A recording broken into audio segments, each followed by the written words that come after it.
ಶ್ರೀ ಗುರುಭ್ಯೋ ನಮಃ. ಸದ್ಗುರು ಶ್ರೀ ಸಾಯಿ ದೇವಾಯ ನಮಃ. ಕನ್ನಡ ನಾಡಿನ ಸಮಸ್ತ ವೀಕ್ಷಕರಿಗೆ ನಮ್ಮ ಈ ಒಂದು ಸನ್ಮಾರ್ಗದರ್ಶನ ಚಾನಲ್ಗೆ ಸ್ವಾಗತ.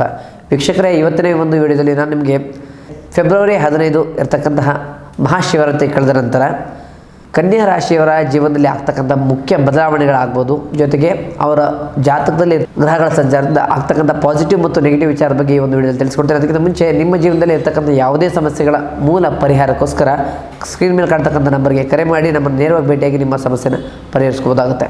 ಮೊದಲಿಗೆ ಗ್ರಹಗಳ ಸಂಚಾರದಲ್ಲಿ ಶನಿಯ ಸಂಚಾರ 6ನೇ ಮನೆಯಲ್ಲಿ ಸಂಚರಿಸ್ತಾ ಇರ್ತಾನೆ. ಇದು ನಿಮಗೆ ವಿಜಯದ ಸಂಕೇತ ಅಂತಲೇ ಹೇಳ್ಬೋದಾಗುತ್ತೆ. ಇನ್ನು ರಾಹು 7ನೇ ಮನೆಯಲ್ಲಿ ಸಂಚರಿಸೋದ್ರಿಂದ ಇದು ಸ್ವಲ್ಪ ಗೊಂದಲಕಾರಿಯಂತಹ ಸ್ಥಾನವನ್ನು ಹೇಳ್ತೇವೆ. ಗುರು ಸಂಚಾರವು ಭಾಗ್ಯಸ್ಥಾನದಲ್ಲಿ ಇರೋದ್ರಿಂದ ದೈವ ಬಲ ಹೆಚ್ಚಾಗುವಂಥ ಸೂಚನೆ ಇದೆ. ಇನ್ನು ವೃತ್ತಿ ಮತ್ತು ಉದ್ಯೋಗದಲ್ಲಿ ನೋಡೋದಾದರೆ ಸಕಾರಾತ್ಮಕ ಅಂಶಗಳ ಬಗ್ಗೆ ನೋಡೋದಾದರೆ 6ನೇ ಮನೆಯಲ್ಲಿರ್ತಕ್ಕಂಥ ಶನಿಯು ನಿಮ್ಮ ವಿರೋಧಿಗಳನ್ನು ಸದೆ ಬಿಡುವಂಥ ಕೆಲಸ ಆಗುತ್ತೆ. ಕೆಲಸದಲ್ಲಿ ನಿಮ್ಮ ದಕ್ಷತೆ ಹೆಚ್ಚಾಗುತ್ತೆ. ಕಠಿಣ ಸವಾಲುಗಳನ್ನ ನೀವು ಸುಲಭವಾಗಿ ಗೆಲ್ತೀರಾ. ಇನ್ನು ನಕಾರಾತ್ಮಕ ಅಂಶದ ಬಗ್ಗೆ ನೋಡೋದಾದರೆ ಅತಿಯಾದ ಕೆಲಸದ ಒತ್ತಡದಿಂದ ಮಾನಸಿಕ ಆಯಾಸ, ಮಾನಸಿಕ ಒತ್ತಡವನ್ನು ನೀವು ನೋಡ್ತೀರಾ. ಹೊಸ ಒಪ್ಪಂದಕ್ಕೆ ನೀವು ಸಹಿ ಹಾಕುವ ಮುಂಚೆ ಸ್ವಲ್ಪ ಎಚ್ಚರದಿಂದ ಅದನ್ನು ಗಮನಿಸಬೇಕಾಗುತ್ತೆ. ಇನ್ನು ಆರ್ಥಿಕ ಮತ್ತು ವ್ಯವಹಾರದ ಬಗ್ಗೆ ನೋಡೋದಾದರೆ ನೀವು ಸಕಾರಾತ್ಮಕ ಅಂಶದಲ್ಲಿ ಸಾಲದ ಬಾಧೆಯಲ್ಲಿ ಮುಕ್ತಿ ಸಿಗ್ತದೆ.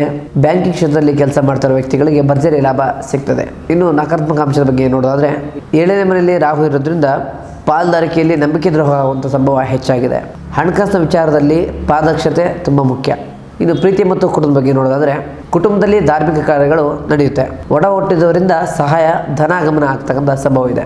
ಯಾರೆಲ್ಲ ಪ್ರೀತಿ ಪ್ರೇಮದಲ್ಲಿದ್ದೀರಾ ಅವರಿಗೆ ಹೆಚ್ಚಿನ ಬಾಂಧವ್ಯ ಹೆಚ್ಚಾಗುವಂಥ ಸಂಭವ ಇದೆ. ಇನ್ನು ನಕಾರಾತ್ಮಕ ಅಂಶ ಬಗ್ಗೆ ನೋಡೋದಾದರೆ ರಾಹುವಿನ ಕಾರಣದಿಂದ ಸಂಗಾತಿಯೊಂದಿಗೆ ಹೆಚ್ಚಿನ ಒಂದು ಗೊಂದಲಗಳು ಸೃಷ್ಟಿಯಾಗುವಂಥ ಸಂಭವ ಇದೆ. ಸಂಬಂಧದಲ್ಲಿ ಅನುಮಾನಕ್ಕೆ ಎಡೆ ಕೊಡಬೇಡಿ. ಶಿವನ ಅದೃಷ್ಟ ನಿಮಗೆ ಬರಬೇಕು ಅಂತಂದರೆ ಈ ಒಂದು ಪರಿಹಾರವನ್ನು ಮಾಡ್ಕೊಂಬನ್ನಿ. ಬುಧನ ಅಧಿಪತ್ಯದಲ್ಲಿ ಇರ್ತಕ್ಕಂಥ ನೀವು ಶಿವನಿಗೆ ಬೇಲ್ಪತ್ರವನ್ನು ಅರ್ಪಿಸುವುದು ಅತ್ಯಂತ ಶ್ರೇಷ್ಠ. ಶಿವನಿಗೆ ಪ್ರತಿ ಸೋಮವಾರ ಸಕ್ಕರೆ ಮಿಶ್ರಿತ ನೀರನ್ನು ಅರ್ಪಣೆ ಮಾಡಿ. ಶಿವನ ಮಂತ್ರವನ್ನು ಹಾಗೂ ಓಂ ನಮೋ ಬುಧಾಯ ಎಂಬ ಮೂಲ ಮಂತ್ರವನ್ನು ಜಪಿಸಿ.